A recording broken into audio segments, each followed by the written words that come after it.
Let's talk about the fire of transformation. When you have a diagnosis, when suddenly it's a change in life, we can approach it differently. We can go, thank God this happened to me. Thank God this is me. Thank God I get to change my mind. Thank God I get to change my heart. Thank God I get to change my emotions. Thank God I get to change. And what is an agent of change? Fire is the agent. It is the symbol of transformation. And what comes out of that fire is charcoal. Now, there is a legend that goes all the way back into Scandinavian mythology. The Icelanders turned me onto it. I'm a real fan of Iceland. I have many, many friends in Iceland. I live in Iceland part of the year, and I love that place, and I love the cold because most of the world is cold. It's really interesting. Let's run to comfort, more comfort, hide from the cold. It's like, no, let's turn around and let's toughen ourselves up and get undomesticated, go Bigfoot, Sasquatch level, go out in the forest and go, yep, let's take it in. Icelanders, amazing history. There's a legend of the kohlbitr, K-O-H-L-B-I-T-R, the kohlbitr, K-O-H-L-B-I-T-R. Sometimes a little piece of note there, a little note in the phone sometimes can come back. Later, we go, oh, what? The kohlbitr was the runt of the litter, the weakest one in the family, the one who could not brave the ice winds, the one who could not brave the ocean in winter, the one who could not brave the culling of the sheep, bringing them back and bringing the flock back in, the one who could not handle the conditions, so they would stay in the home and manage the home fire. On the edge of the home fire would accumulate parts and bits of birch, other edible woods as charcoals, and the kohlbitr would eat that, right? Managing the edge of the fire, those little bits of coal, charcoal. Can you eat birch charcoal? Yes, you can. Can you eat willow charcoal? Yes, you can. Can you eat coconut charcoal? Yes, you can. Of course. You should travel with me. You're like, whoa, this dude's full on. We go to Iceland. We went to Grimsey Island, very north of Iceland. We're like, we get to the final spot where we have to get in the water. The water is 3 degrees centigrade. Everybody else chickens out. I'm with my buddy Marcelo. We're like, we're doing this. Let's just do it. We're going in. So we're out there. So, we put the wetsuits on. We're like out there swimming. It's 3 degrees. It's full on. You only have a certain amount of time that you can survive, right? And so you start after a half hour. You're like, I feel that number. I feel it's like, what do we got? 30 more minutes? How much more we got? That's the kind of person I am. Anyway, when you come out of there, what are you going to do? Well, one of the most amazing things is you're going to put that fire on, and then it makes you your medicine. Your medicine is always there. It's always right in front of you. It always has been. It's never been somewhere else. I'm going to put that out there, and I would repeatedly put that out there my entire career. Your medicine is always right in front of your face. It always has been. Take that in. And I mean that at every level of meaning. It's always right there. The charcoal, according to the kohlbitr, what happens is a startling metamorphosis occurs. And the runt of the litter, gradually the charcoal starts to transform the being from the inside out. Starts to nourish the being, change the quality of energy. And then the kohlbitr, in Scandinavian legend, this is the way it is, becomes the hardiest, the most capable, the most resistant to cold, the toughest, the one who's out there last at the end of the day and up first in the morning. You start taking activated charcoal in the morning, you will wake up without coffee. I guarantee you that. Even 500 milligrams. Because everyone's going, how much, how much, how much? Even 500 milligrams. Charcoal absorbs 100 times its weight in toxins. At least. That's a very conservative statement. I've seen numbers as high as 200. 100 times its weight in toxins. It's the cleanup crew. Without it, you have an extra organ of detoxification. Without it, I'm concerned. I have been concerned. I've been watching all these presentations all these years, and I'm going, where's the charcoal? Where's the charcoal? Where's the fullerenes? What's going on? Like, we need the cleanup crew. Where's the vacuum cleaner? Where's the thing that sucks it up? How does the charcoal know? How does it know the difference between the toxin and the nutrient? And this is a shocker. You ready for it? It does know, but we don't know how. if you look this up, it's typical scientism. Oh, it's pi stacking. Okay, oh, it's van der Waals forces.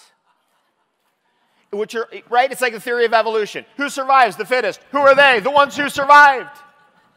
It doesn't tell you anything. It's just like a little thing. You go, here's a tautology, deal with it, just to fake you out. Who survives? The fittest. Who are they? The ones who survived. It doesn't tell you anything. It's not predictive. Right? And that's the same thing with all these scientific explanations. Ultimately, I'm just going to jump right to it. At the depth of every investigation is a paradox, because that is the Creator's way. Everything has to be a riddle because it keeps you guessing. So it keeps you interested. That's ultimately the truth of everything. Any investigation into anything, you'll find a paradox at the bottom of it. As soon as you start getting onto the charcoal, you start activating your microbiome, because your microbiome's going, hey, where's our little home here? Because I have been using activated charcoal on my farm extensively for years. This year we went berserk. This year we went crazy.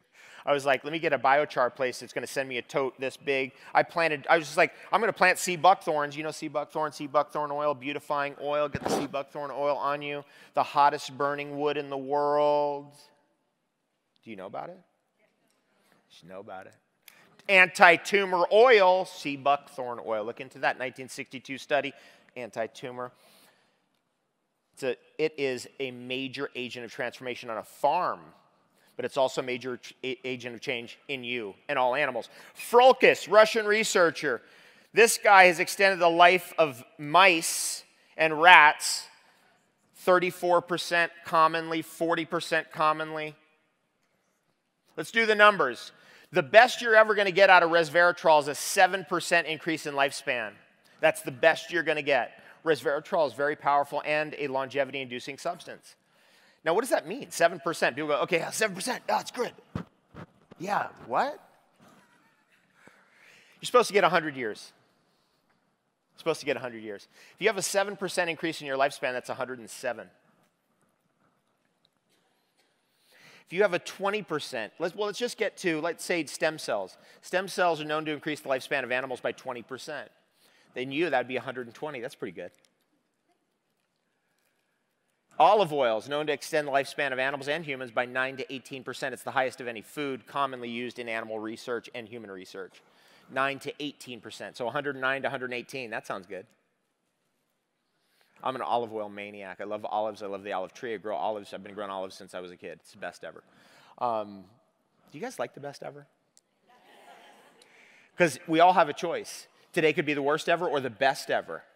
It depends on what you tell yourself. It's the best day ever. It's the best day ever. Say it to yourself all day long today. Watch what happens. I've had people, many, many years of people coming to me going, you know what, I didn't believe you, but I said it anyway. And it became the best ever. The best day ever is real. 34% increase in lifespan is unprecedented. It's absurd. These studies go as high between, usually with any kind of animal studies and activated charcoal, the numbers go between 21% increase in lifespan up to 47% increase in lifespan, even when the animals are started late in life. Why? Because detoxification is more important than nutrition. That's the real truth. You can get away with very little nutrition for years and years and years and years and years. I mean, we've got involuntary breatharians all over the place with all this junk food. Some people have to rewind that one and be like, what?